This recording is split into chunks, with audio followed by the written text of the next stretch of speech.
মানে ৬০০ বছরের পুরনো মা পক্কান্নেশ্বরীর পুজো। নদিয়ার শান্তিপুরের জজ পণ্ডিত বাড়ির এই পুজো আজও ইতিহাস প্রসিদ্ধ। বলা হয় মা এখানে পঞ্চমুণ্ডির আসনে পূজিতা হন। একেবারে তন্ত্র মতে এই পুজো হয়ে আসছে দীর্ঘ ৬০০ বছর ধরে। জানা যায় এই পুজো আগে হতো গয়ায়, অর্থাৎ গয়ার যদুয়াতে। তারপর সেই পুজো পীতম্বর চ্যাটার্জির হাত ধরে এখানে চলে আসে। সেখান থেকেই তন্ত্রমতে পুজো করা হয়। আর এই পঞ্চমুণ্ডির আসনের নিচে রয়েছে গুপ্তধন, এমনটাই জানাচ্ছে পরিবারের লোকজন। আর সেই গুপ্তধন তোলার জন্য একবার একজন চেষ্টা করলে তার মৃত্যুবরণও ঘটে। এতটাই জাগ্রত মা। মাকে এখানে আগে ১০৮টি পাঠা বলি এবং মহিষ বলি দেওয়া হতো, কিন্তু বর্তমানে একটি পাঠা বলি দেওয়া হয় মাকে পাটে তোলার সময়। আজও নিষ্ঠা ভরে একেবারে তন্ত্রমতে পূজিত হয়ে আসছে পক্কানেশ্বরী কালী। এই মাকে বিশেষভাবে পক্কান্ন দেওয়া হয়, অর্থাৎ গুড় দিয়ে বিভিন্ন রকম মিষ্টিজাত দ্রব্য দিয়ে একটি পক্কান্ন বানানো হয়। সেই পক্কান্ন মা খেতে খুব ভালোবাসেন, তাই এই মাকে পক্কান্নেশ্বরী বলা হয়। আর হাতে গোনা কয়েকটা দিন, তারপরে মাতৃবন্দনা। শেষ মুহূর্তের প্রস্তুতিও প্রায় শেষের দিকে। পরিবারের লোকজন এখন অধীর আগ্রহে বসে রয়েছেন মাকে আহ্বানের।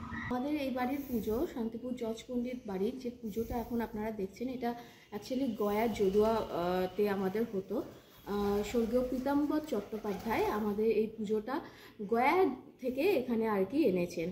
আমাদের ব্লাড রিলেটেড নাম শুনবেন বাচস্পতি, যিনি হচ্ছেন জ্যোতিষশাস্ত্রের একটা জায়গা জুড়ে ছিলেন, তন্ত্র সাধনা করতেন বেসিক্যালি।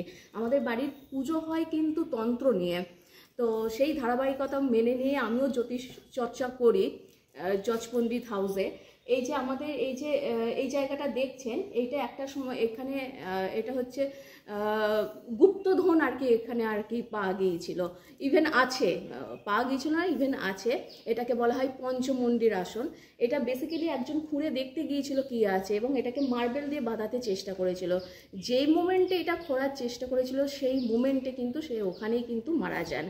তার মানে আজ থেকে কত বছর আগেকার পুজো এটা? আনুমানিক আমরা বলে থাকি 600 ইয়ার্স ওল্ড, বাট এর তো কোনো ইতিহাসে বলতেই পারবো না ওই ডেট ওই দিন, বিষয়টা ওরকম না।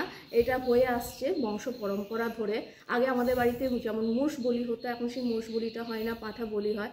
108টা পাঠা বলি দেওয়া আসছিল, যেটা কালী পুজোর রাতে হতো। এখন কালী পুজোর দিন সকালবেলায় যখন ঠাকুর পাটে ওঠেন 1টা-1:30টা নাগাদ, মানে বিভিন্ন প্রান্তের মানুষ এখানে আসেন, মানে প্রচণ্ড বাইরের দর্শনার্থীদের ভিড় থাকে, দেশ বিদেশের মানুষরা আসেন। এখন কটা পাঠা বলতে করে বিভিন্ন রকমের মানুষজন আসেন। এখন আপাতত ঠাকুর যখন পাটে ওঠেন তখন একটা পাঠা বলি হয়, এবং সেটাই রাত্রিরে ভোগ হিসেবে মায়ের কাছে দেওয়া হয়। এইটাই হচ্ছে এইভাবে। আর পুজো মাকে পক্কানেশ্বরী কেন বলা হয়? মাকে পক্কানেশ্বরী কালী বলা হয়, আমাদের মা কালীর জন্য স্পেশাল পক্কান্ন তৈরি করা হয়, গুড়ের পক্কান্ন। মা এটা খেতে খুব ভালোবাসেন, সমগ্র ভোগ সামগ্রীর সাথে এই পক্কান্নটা খেতে ভালোবাসেন বলেই কিন্তু মায়ের নাম হয়েছে পক্কান্নেশ্বরী কালী।